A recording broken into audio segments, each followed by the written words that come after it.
Good morning. It is Debbie with Mystery Quilts Anonymous, and we are starting our New Year's Day mystery. It's a one-day mystery, and the fabric requirements are coming to you my Monday morning, 9 a.m. So I wanted to give you a bit of an explanation on how to choose your fabrics. This might help you a little bit in your thought process if I show you my thought process. When recently I was in the United States, I had the opportunity to go to some stores, obviously, that I don't have here in New Zealand, and find some fabrics that were just simply amazing and bright like that. I mean, just isn't that so bold and beautiful? That was actually my, what do I want to say, inspiration for the colors that I chose. Okay, so this is my fabric too, because it was my inspiration. So if anything, put your fabric 2 as your inspiration, the one that you pulled all of your other colors from. Put that in the 2 position. Okay, then fabric 1 is kind of more or less the background. So I wanted something still bright and beautiful, but still a background. Okay, so I chose this, which I absolutely love. Okay, so when you see that, oops, hang on. So look at that and that together. Like, just isn't that amazing?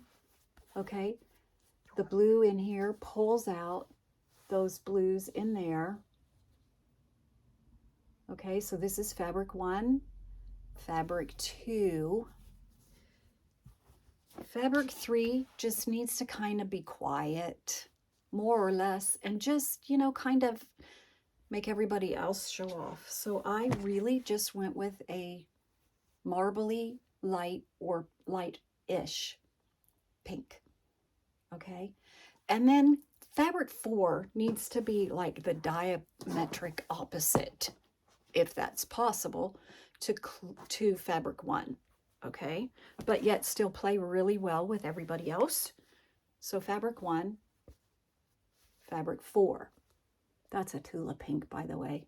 Wow, she does some bright fabrics, and I am so in love with them. Okay, so that's 1 and 4.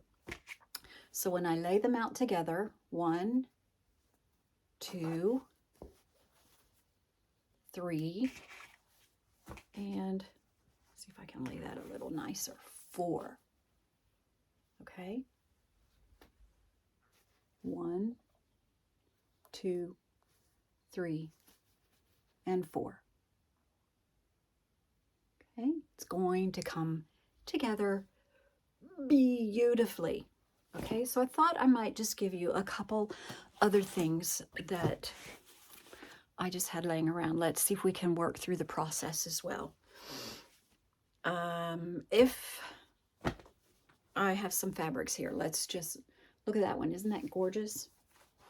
I also found some. This was gifted to me, by the way, as was the teal version. Oh, I am in love, to say the least. Okay, but this has so many colors in it. You should see the thingy goes on forever, the colors that you can mate to it. Okay, I would use this one as my fabric 1 again. Okay, and since I like the teal in their heaps, I would probably use, I know I have a purple shirt on and this kind of looks funny, but I would use this one as my fabric 2. Okay, then this one as my fabric 3. Even though it's still pretty dark, I would still use it as my fabric 3, because remember, that one is kind of silent in the background. And then I might even pull a white, probably not pink, but I would find a creamy color that matched this one for my number 4. Remember, because that has to be the total opposite of that. And that would even work. I mean, when you look at that, that would even work together. I just don't know if that works together. I would have to think about that one. Okay, so there's another set that you could do. If you choose to do a lighter background, you know, that background, that fabric one, that would be easy. You could still go with your light one. You could swap number 1 and number 3. Just make sure you have enough, because there would be number 1, your background, number 2, my inspiration, number 3 now, number 3 and number 4. Because you want this one to be the quiet one that, anyway, you want these two to be opposites, number 1 and number 4 to be opposites. So that's the way I would do it if I used a light background as number fabric 1. Okay, so there are so many options.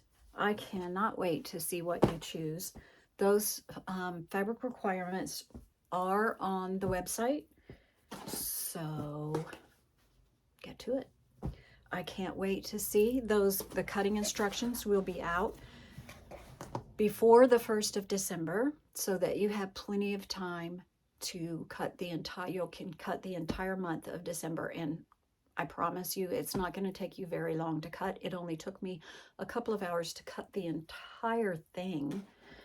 And I made a serious cutting error in there that I corrected before you got the cutting charts, by the way.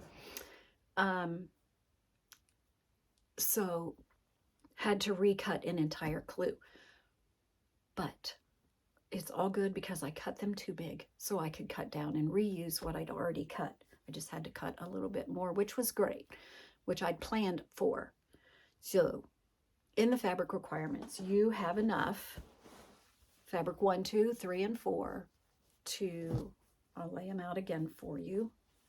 Fabric 1, fabric 2, which was my inspiration. I just absolutely love this, and that fabric 1 just went with it so well. So 1, 2, the quiet one,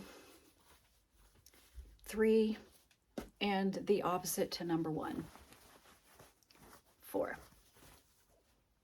1, 2, 3, 4. You have enough in the fabric requirements to finish it off the way that I'm going to finish it off, and that is with the borders. So it will start kind of small-ish, but by the time you get the borders on, it's going to be a really good lap size, depending on the size that you choose. It can even be a bed size. If you choose the 9-inch blocks, you're going to have, I don't have it sitting right in front of me right now. It's going to start at 45 inches, give or take, before any borders of any sort. It would be almost 55 inches if you do that first border like I'm suggesting you do that first border. So that's a good lap baby small size quilt. If you do the 12 inches, it's going to start at 60, give or take.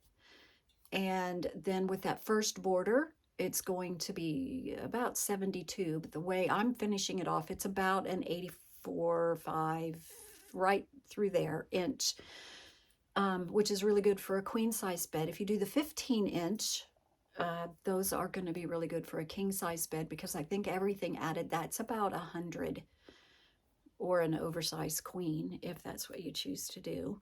You could even stop the 12 inch at the 85 and have a very oversized, cuddle blanket, if that's what you wanted.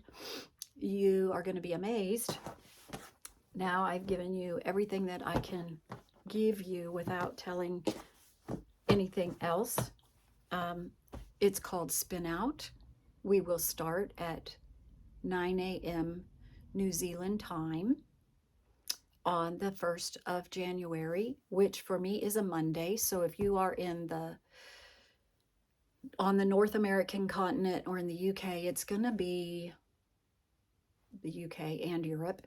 Sorry, it's going to be the 31st for you sometime in the afternoon, depending on where you live. So we'll start then and we'll finish probably by 3 in the afternoon. I would guess 9, 12, 3. Now, maybe 4 or 5. We'll see how it goes and how quick you sew on the day. Okay?